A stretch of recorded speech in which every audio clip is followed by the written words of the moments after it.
চটপট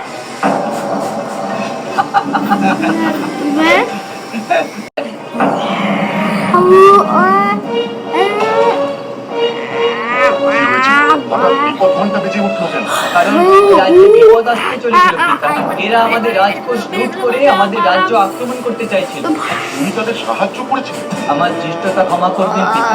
ওদের বিশ্বাস অর্জন না করলে আমি এই রাজ্যকে বাঁচাতে পারতাম না পিতা।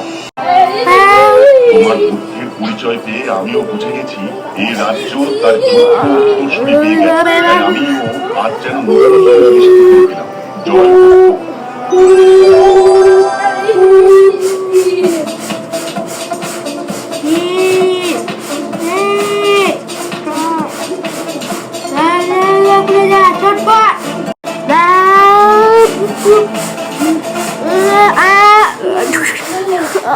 Ôi bảo ơi vậy luôn.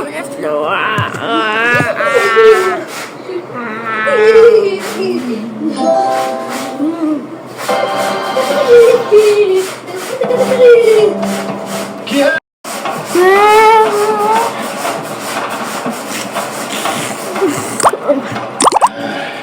এই নিয়ে প্রায় 70টা সেতুকে গিলে খেলো এই নদী। এবারেও এত কিছু করে নদী পারাপারের ব্যবস্থা করা গেল না।